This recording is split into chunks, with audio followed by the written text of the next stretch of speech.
Literacy Connects offers for the community? Yes.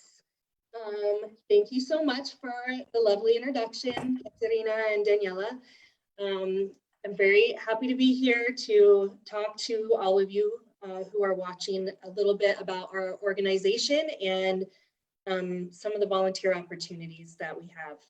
My name is Robyn Carter. I am the Director of Volunteer Services at Literacy Connects, which is a name that encompasses many different activities and events within volunteer management world. However, within this new role, this last year, I've focused a lot on volunteer recruitment, just because, as you all know, the pandemic put a lot of things aside and messed up a lot of things, and our volunteer numbers definitely dropped. And so that's also why I'm here to talk to all of you today, to hopefully get some of you excited about our programs and hopefully involved in some of our programs that are volunteer led. I myself come from a very long background of volunteer work, both in high school and college, but I was also a Peace Corps volunteer for 4 years in Central and West Africa. And then after that, worked a lot with international students here in the United States doing philanthropy work and volunteer work. And then I went back abroad to Africa to run more volunteer programs for Doctors Without Borders and the Carter Center in the guinea worm eradication program. So volunteering is a big part of my life, and so I'm always looking for others who find that passion in volunteer work. Wow, thank you. That's amazing. And I myself traveled abroad too, but I'm so excited to learn about the volunteer opportunities that you have. Yeah. Do you want me to share the presentation? Yeah, you can start.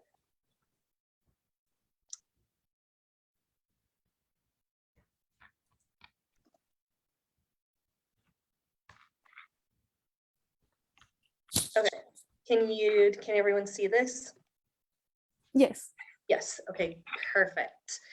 So I'm just going to run through a few general slides, general information, and I will show a short video that also outlines our programs. Literacy Connects is made up of 5 different programs that encompass literacy and raising literacy levels, starting in doctors' offices with in pediatrician offices when parents bring their children in for wellness checks. We have books there and nurses there, basically giving out free books and helping get parents and their kids excited about just being around books.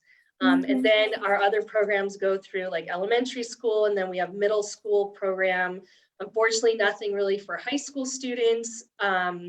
And then into our adult programs. And some of our adult students have passed through our programs at like 60 years old, 70 years old. So we have this very large range of generations and ages that we work with, which is super cool.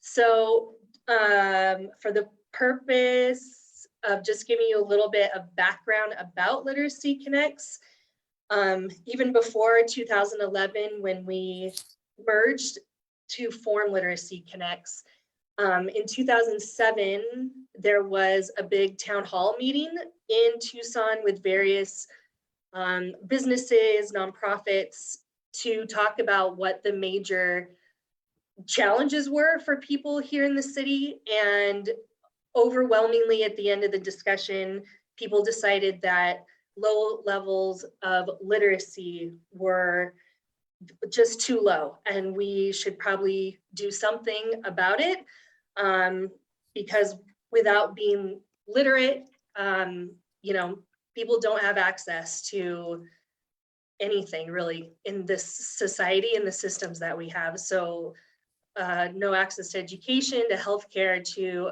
housing, to citizenship, to anything really. So the city really put their heads together. They decided this, and 5 different programs came together. They all, were already doing related work in literacy and education, and they came together to form Literacy Connects. So this is our 10th anniversary this year, which we're Wow, excited congrats. about. Thank you. Our mission is connecting people of all ages to a world of opportunities through literacy and creative expression. And so now I would like to show you the video outlining our programs. Can you see it? Mm-hmm. And we can hear it as well. Do you want to know more about how learning occurs and how to guide others through the process? Consider getting connected to Literacy Connects, an organization that values equity and social justice, creativity and imagination, collaborative relationships, joy, and transformational learning. At Literacy Connects, we are dedicated to our mission to connect people of all ages to a world of opportunities through literacy and creative expression. Our commitment to access and equity drives us to connect individuals across the community to work together for long-term social impact. We firmly believe that everyone deserves access to literacy and learning, and our classes are open to all, regardless of background or immigration status. Guided by these principles, our dedicated staff and volunteers serve learners of all ages through our innovative programs. Come take a tour of our programs to see why we are the premier literacy hub of Southern Arizona. 3 of our programs thrive thanks to our dedicated volunteer community: Reading Seed, Adult Basic Literacy, and English Language Acquisition for Adults.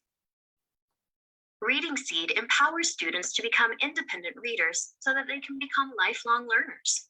Volunteer coaches work one-to-one with kindergarten through 2nd grade students to explore books and grow a love of reading. Coaches are guided by their students' interests and have full access to the Literacy Connect library to discover new books to share together. If you find joy in seeking out the perfect book, learning something new, and think that everyone should have access to programs and materials that spark a love of reading, this is the volunteer gig for you. Adult Basic Literacy offers learning opportunities for adults in reading, writing, problem-solving skills, and GED prep in both Spanish and English. Our student-centered approach allows us to individualize instruction to meet each learner's goals. Volunteers engage with our learners in class and/or one-to-one. You'll create collaborative relationships with learners, volunteers, and staff. Plus, learn about yourself along the way. Open minds, curious spirits, and flexible thinkers are welcome to apply, regardless of teaching experience. English Language Acquisition for Adults provides classes for immigrants and refugees who want to speak, write, and read in English so they can achieve their goals. Using a strengths-based approach, volunteers build collaborative relationships and community in the classroom. You're a good fit if you love connecting with people, whether you speak more than one language or not. No teaching experience is required, and people of all backgrounds are encouraged to apply. Literacy Connects is also home to Reach Out and Read Southern Arizona, Stories That Soar, and the Youth Center at Literacy Connects. Through Reach Out and Read Southern Arizona, partner clinics work with parents to teach them the importance of reading to their children. At each office visit, we provide books for the family to take home so their children grow up with books from an early age, helping them establish a lifelong love of reading. Stories That Soar gives voices to young people and fosters a love of writing by bringing their stories to life through theater, video, and visual art. The Youth Center at Literacy Connects provides a safe place for middle school students to grow and learn through our after-school and summer programming. The Youth Center also serves as the production studio for the Stories That Soar program. While our campus is nestled in the heart of the Amphi neighborhood, we offer programs at over 100 libraries, schools, clinics, and other sites around Pima County. It is through these collaborative relationships and our approach to working with learners that we are able to meet people where they are and build on their history, skills, interests, and experiences. It's our strengths-based, student-centered approach. As you may imagine, a one-size-fits-all approach does not fit here. As such, we continually develop new programs to meet the specific needs and circumstances of each individual student, providing transformational learning opportunities for all of our learners. All of this is built on trust and a personal relationship with each learner. We are so proud of our learners, their families, their journeys, and we feel grateful to be a part of their growth. We hope you'll join us at one of our info sessions to find out how you can get connected. We look forward to meeting you.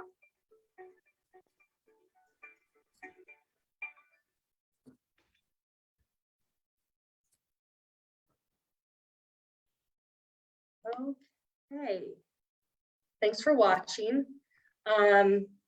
So that gave kind of a rundown of what our 5 programs are. So 3 of them are volunteer run and led, and then the other 2, Stories That Soar and Reach Out and Read, function without volunteers. Okay, thank you for sharing. I'll run through maybe just a little bit of our values. Equity and social justice is a big point for us. We try and weave that into all of our programs and a lot of our advocacy work that we do, especially in the realm of education. Collaborative relationships. We are partners with tons and tons of people here in Tucson and the larger Arizona. So building those relationships are really important to us. Transformational learning, you know, we don't require testing or assessments and all the structured stuff. We really like to go on journeys with people, and it's much more about empowerment and providing tools, necessary tools in order to access our different systems here. Creativity and imagination. So we do a lot with acting and writing and just bringing the fun and creativity into whether it's lesson planning or acting in the Stories That Soar program. And then joy. I like this bullet point because I've never seen it at another job as a value before, and so I appreciate that in what we do. We try and be happy and have fun and keep it light. So some of our equity and social justice activities that we do we're big with Red for Ed. I'm not sure if you are all familiar with it, but we do a lot, both at like government level and state level, really pushing for equality and access to education. But then like this photo is a photo of an event we hosted back in the fall, when there were like 9 petitions circulating out there having to do with different social justice topics. And so we invited all the petitions there on our campus so people could just come and do a drive-through of signing all 9 at one time. It was really successful. Wow. Sounds amazing. Yeah, it was really, and it was like a last minute, like, how do we get all these petitions signed? And so we threw it together, but I think we had over 100 people, like 100 signatures. So yeah, we felt good about it. Like I said, collaborative relationships. This is the photo of some of our partners who we Wow, I see partner with. Thrive. Probably, yeah. I mean, Susan Friese, I don't know if you've met her or not, but she attends all of the Thrive in 5 meetings, and she's very involved with you guys and a lot of these other organizations. Transformational Learning. This Abdul, we use her as like, we love her for her big story. She's a huge success story within Literacy Connects. Came here as a refugee, not speaking any English, and went through our programs, got a job, and recently received her citizenship. She's a registered voter. So this is all her progress through her transformational learning, over like 5 to 6 years. And she's still very much connected with our organization. Creativity and imagination. So a lot happens in a recording studio and video editing in the Stories that Soar program. But of course, like even in our adult programs, everyone comes with their own like lived, experiences and a lot of creativity. So I feel like there's always like brainstorming going on and ideas, and we should really try and stay away from the testing and assessment and the structure. So it's really like in our, both with the kids and adult programs, we don't even create the lesson plans until the students and the learners tell us what is most important for them to work on or to learn. And some of the time, some of the topics are like, how do I make an appointment for my child at the doctor's, or how do I, get on a bus and ask to get to this other service that I have to go to. So once they tell our teachers that, our volunteers, then we start creating the lesson plans based on what tools they need. Joy, one of our adult programs, focuses on GED preparation for the GED test, both in English and in Spanish. And we just had that graduation party last week. We had 13 GED grads, which we're really proud of. Amazing. Yeah, we're super proud of them. They worked really hard for it. Our approach to students in all the programs is very, as I said, like student focused. It's not, top-down teacher talking to classes. It's very engaged, very collaborative amongst students as well. There's a lot of trust, built at the beginning. I love always seeing the relationships and like the community that develops even outside of the classroom. Like it starts in the classroom, but it gradually seems to always like it creates friendships. Network, like outside, and a larger support system for our refugee and immigrant populations too, who come here not knowing people, a lot of the time. So financials, I have this in there just to show that where a lot of our money comes from, our support. When we first merged in 2011, we were receiving a lot of federal money for our programs, but quickly realized that in receiving it, it was excluding a lot of people from our services because of the documentation piece. And so we decided to let go of federal funding and have since then, luckily, been able to survive and thrive on our local contributors. So through donations, contributions, grants, that is how we function. And we feel very lucky that we're supported by the community in that way, because it means now that anyone has access to our services, which and they're free for everyone also, which to me is that also that social justice piece. It opens it up for everyone. It's not specific to a certain group of people. And I guess that's it. These are wonderful opportunities. Yeah, I didn't go so into detail about the programs, but if you guys want me to kind of outline maybe the 3 that use volunteers, I can do that. Maybe you have some questions after going through the presentation you want to ask me. Yeah, you can definitely tell us about the 3 programs available for volunteers. I have a question also. And are there any prerequisites for volunteers? Any training they have to do? I know you mentioned in the presentation that there's no teaching experience required, but are there any other prerequisites, any age prerequisites? Good question.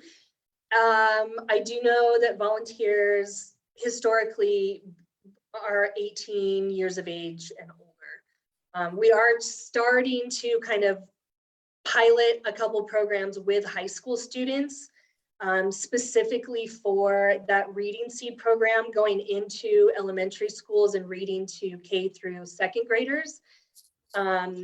For those high schools that are like geographically close to those elementary schools, I think we're going to try and start filtering in high school students as coaches. But yeah, so 18 years of age and older. The training piece actually is a big piece that we provide. I've worked for a lot of people in a lot of places around the world, and I really feel like Literacy Connects has probably the best training program I've ever gone through. I would call it even like professional development for people. So that having been a teacher or needing to be a teacher is not a thing. We love people from all different walks of life coming in there, because that's also great exposure for our students, to meet people with many different backgrounds. So for all 3 of those programs, we provide all the training. They're pretty intensive, like 2 days, 4-hour sessions, usually something like that. But yeah, we provide all that. And then after the trainings, you become a reading coach or you become a teacher in the Ella program, and the staff and the volunteers are very closely connected. They're constantly like on call for questions, for providing resources.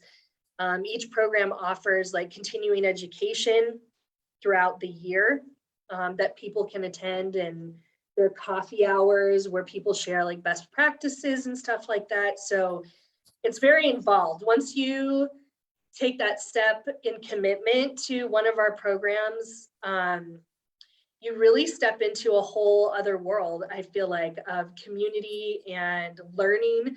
We use the phrase often, like, are you a lifelong learner? Because if you are, this is a really good place for you. We're constantly changing and being innovative, and it's stimulating, I'll say that. And I can definitely see the lifelong learner bit by seeing when the video, seeing older generations interacting with the kids. Yeah, yes, it does. Yeah, intergenerational for sure. When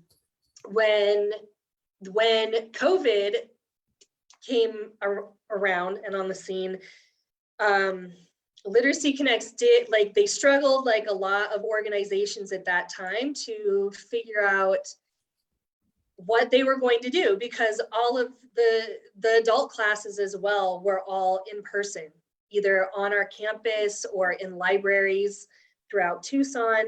And then, everything shut down, and they were like, well, either we move online or we're done, basically. So how do we still provide these services? Because there's still a need for them. There's a want for them. How do we still make our programs accessible to people? And so we went on Zoom and went through many growing pains to figure out how to teach classes on Zoom in basic English. But it worked. I think through those growing pains, like having a younger generation of students working with some older generation of volunteers, like they both, I think, became empowered through that journey, because the younger generation was like helping the older generation get up to speed on how to use, technology. And they didn't necessarily see themselves as like leaders in the technological age when they are. And then the volunteers are like, oh my God, we never thought we would be able to understand this level of technology. And so it was really cool watching that progress and success happen between generations like that. And now everyone's an expert on Zoom. So as of right now, this summer, the 2 adult programs are still functioning on Zoom, but we hope to do much more in-person stuff in fall session. Okay. Where can people go and sign up for like volunteer? Do they have to go to the office? Do they sign up online? I would hate to ask people to come to our office, even though we have a really beautiful campus and we are always giving tours to people. So everyone is welcome. Maybe I will put in the chat. Yeah, that would be great. I mean, if people, you do kind of have to be email and somewhat tech savvy, to be a part of the organization, just because that is how we communicate. Like that's our number one mode, probably, is through email, like especially with our volunteers. Maybe not so much students. We have a lot of WhatsApp groups and Facebook groups and stuff like that for students, but for volunteers, a lot of the communication is through email. So once I find the link here, I can post in the chat both my email address, so if people have questions, they can reach out to me directly. If you go to our website, www.literacyconnects.org, there's quite a bit of information also on that website, and there's a whole volunteer section, which will take you to the video that we watched together, and then there is a registration link for an information session. So if people watch this and they're like, oh, that sounds so cool, I would love to be a reading coach to elementary school kids. So they are going to sign up for the Reading Seed info session. But if someone sees all this and feels like they want to work more closely with adult learners, then they would register for the adult programs information session. Oh, okay. Are usually all these programs more like in the morning, the afternoon? Are there even some night sessions for maybe like adults at work or something? Yeah, depending on what the student number is. Like I think for this summer session, for example, the Ella program had, I want to say 200 students sign up. And so then once they know what that number is, they're like, we need this number of volunteers to teach these classes. And so they'll start reaching out to the volunteers. This is, do you want to do beginning? Do you want to do intermediate? Do you want to do advanced? You want morning session, afternoon session, evening session? So yeah, there's a lot of different options. But like I mentioned in the beginning, like we are in need of volunteers. So like they had all those students sign up for classes, but not all of them will be able to be enrolled in our classes because we don't have enough volunteers as teachers right now. So not all the numbers will go up starting in fall again, but yeah, we're really looking for volunteers for our program. I'm gonna just type this in here. You guys have other questions? I think that's all the questions that we have for today. If there are any that come up later in our chats, we can definitely send those your way. Yeah, for sure.